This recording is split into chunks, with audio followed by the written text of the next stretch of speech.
Buen día, mi nombre es Ana Alondra Redondo Rangel, curso el cuarto semestre sección B en el Instituto La Luz. En este video voy a hablar del tema visto esta semana en cuanto a úlceras gástricas. Un apartado que vimos esta semana son úlceras de estrés. Lo principal a destacar en este tipo de úlceras es que no solo estamos hablando de un estrés psicológico, sino de un estrés producido por alguna otra patología que le esté exigiendo pues al organismo en cuanto a sus funciones. Situaciones que provocan úlceras de estrés, hablaríamos de traumatismos complejos, de quemaduras extensas, de intervenciones quirúrgicas, de insuficiencia respiratoria aguda como de renal y de circulatoria.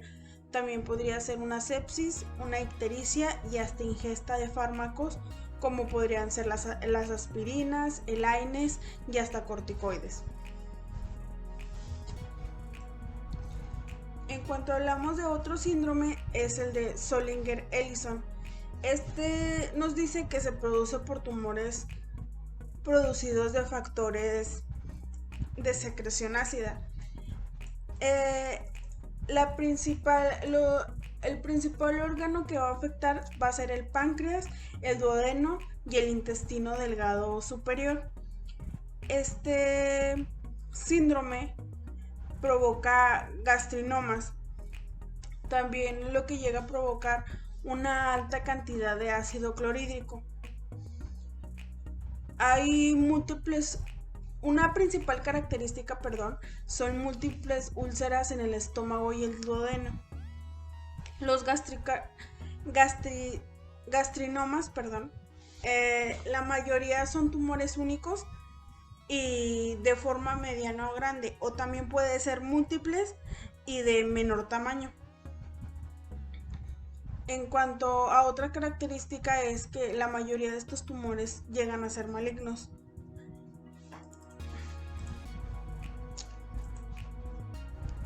También hablamos de un cuadro clínico. En cuanto a las úlceras, encontramos que va a haber un dolor abdominal, principalmente en el epigastrio. Este dolor se va a caracterizar por un ardor y por un dolor corrosivo. Otra característica que se podría encontrar en las úlceras es que este dolor se va a encontrar durante 1 hora a 3 horas después de la comida. También se puede decir que este cede con la ingesta de alimentos o con la ingesta de alguna sustancia alcalina. Otra característica sería dolor intenso por la noche, y también un dato curioso es que se daría desde entre las 12 a las 3 a.m. porque es donde se encuentra el pico de los jugos gástricos. También podría haber anorexia, náuseas y vómito. En cuanto hablamos de una duración, en cuanto a dolor, hablamos que un dolor ulceroso tiene duración limitada, pero un dolor de una anaplasia es gravitativo y prolongado. En úlceras gastroduodenales penetradas, el dolor es continuo y no por accesos. En cuanto a una crisis ulcerosa, este dolor es permanente y no cede con ningún medicamento, ni con un antiácido, ni un inhibidor de bomba. En cuanto hablamos de factores que pueden aliviar o pueden empeorar dicho dolor, está que en cuanto a quien lo favorecen a disminuir este dolor, está los alimentos o sustancias alcalinas en cuanto a su ingesta. También está que en el síndrome pilórico lo principal que llega a aliviar esto sería el vómito. Lo que llegaría a perjudicar el dolor sería el tabaquismo, un estrés, una alimentación inadecuada, también algunas posiciones como es estar en decúbito.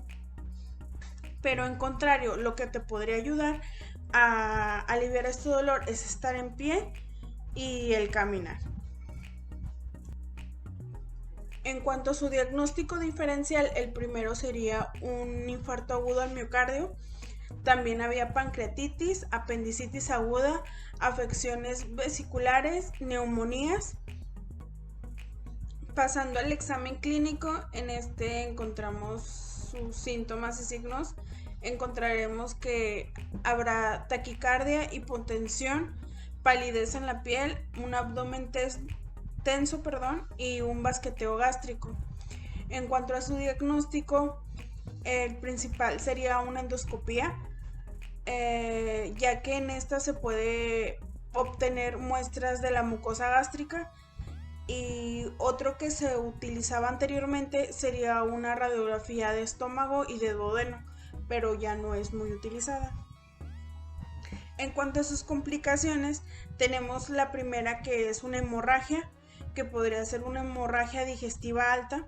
Esta se presentaría por una hematemesis y por una melena. En cuanto a una perforación, se encontrarían dos: una cavidad peritoneal y uno de órgano vecino. Y pues ya pasando a otro tema, sería un cáncer gástrico. En este vemos que para poder diagnosticar un cáncer gástrico, el principal estudio que sería una endoscopía. Eso pues como observación. También otro dato es que el cáncer gástrico es el cáncer más frecuente en cuanto al aparato digestivo.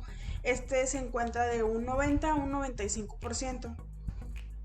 Y otro sería que es el segundo más común en cuanto a lo general.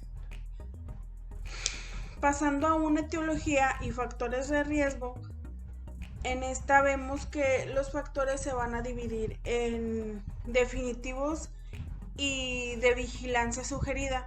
En esta, pues como su nombre bien lo dice, tiene que estar en una constante vigilancia porque están muy propensos a obtener este cáncer. También están factores definitivos, probables, posibles y hasta factores cuestionables.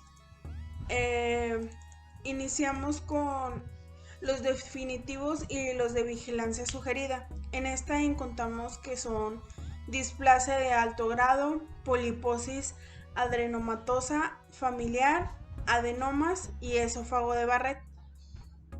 En cuanto a los definitivos, tenemos que hay de metaplasia intestinal, de gastritis crónica atrófica y de una infección por Helicobacter pylori, pero este tiene que ser exactamente el tipo de Helicobacter. Este tipo es un carcinógeno tipo 1. También tenemos, en cuanto a los factores probables, hay postgastrectomía, también una vagotomía y una piloroplasia. En cuanto a los posibles, tenemos que un factor podría ser un bajo nivel socioeconómico, también hay tabaquismo, hay una ingesta elevada de alimentos. Este tipo de alimentos pues ocasionan un gran daño en cuanto al aparato gástrico, que sería los salados, los ahumados y los mal conservados. En cuanto a este tipo de alimentos, pues entre más los ingieres, más daño ocasiona al organismo. También hay una ingesta de alcohol y una de hematomas. Y pasando a los factores cuestionables, se encuentran los pólipos de hiperplasia, también los pólipos de glándulas fúndicas y también úlceras gástricas benignas. También otro factor podría ser el virus de la hepatitis B, pero pues no está 100% comprobado, pero podría ser. Y pues esto sería todo por mi video de esta semana. Gracias.